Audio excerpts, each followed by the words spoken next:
Assalamualaikum warahmatullahi wabarakatuh. So let's proceed to simplified construction estimate. Milano long span stick steel bricks. So ano ba yung Milano long span steel bricks? So ito yung roof na gawa sa steel bricks, which is parang may nakapatong-patong dito. Kung i-visualize natin, ganito yung magiging tsura niya. So A is equals to 5 cm to 43 cm depending upon the length of the top line. So meaning, um, yung lines, nakadepende yung haba or centimeter ng isang steel bricks depende sa top tile, yung sa mismong tiles. So minimum 5 cm to 43 cm. Fasten to support through the crest of the corrugations. So direction of sheet laying. So here, meron tayong 1 1/2 corrugation side lap. So ito na yung makikita natin dito na there are two sloping surface na nakapatong, which is naka-combine sila together.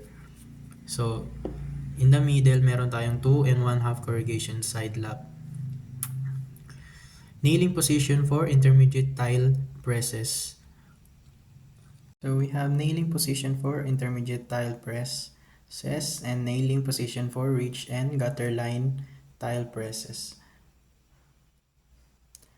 So proceed to technical data. So we have steel base thickness. So ang ating steel base thickness is 0.40 mm. Total coated thickness 0.46 mm. So what is total coated thickness? So yan na yung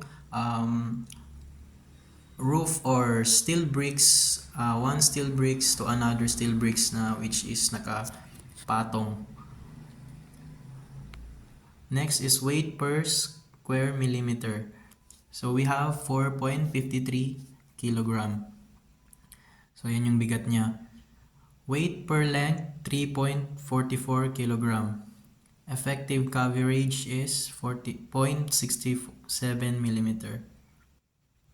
Length up to 6 meter or 6 meter. Longer length is special order. Recommended roof slope is 10 degree minimum. So yan lang yung minimum natin for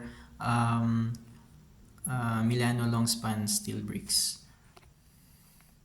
So next is collar band trim decks high 10. So notch and turn down edge or capping between ribs. Ridge capping. So let's proceed to collar band trim decks high 10. So here we have notch and turn down edge or capping between ribs and ridge capping. So ito na yung where we are able to install the ridge cap. So this is what we call the installation for ridge capping. So dapat we need to trim or cut for at least 50 millimeters from the end of the ridge cap. Then we need to grab square within 45 degree angles to put the ridge cap at the top. So let's proceed sa transverse fascia capping. So ano to? So let's proceed to transverse fascia capping. So ano yung transverse fascia capping? So ito na yung pag-cover sa pinakagilid ng roof natin. So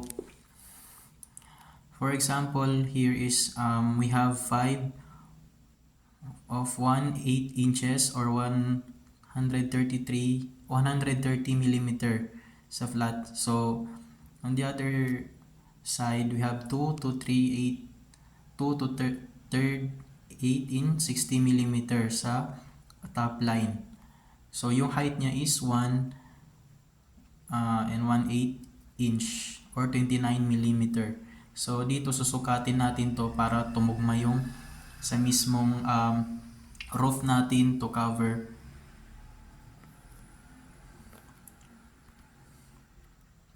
So we have the technical data. So dito makikita naman natin we have the steel base thickness, total coated, and so on. Next is simplified construction estimate. So for fasteners, so each fasteners may panggagamitan tayo. Like for example is first is the hardwood. So we can use self-drilling wood screw or at least 1250 mm hexagon with new frame washer. So yan yung pwede natin magamit for hardwood. So next is the softwood. So at least 12 mm length of screw dapat yung magagamit natin. Next is there should be 4 fasteners per sheets at all supports. For side lap fasteners, use type S, which is yung self-drilling screw nya is nasa 10 to 16 mm hexagon head with new frame washers. And lastly, Tex self-drilling screw to steel supports up to 4.5 mm thickness, used for at least 12 by 45 mm hexagon head with new frame washers.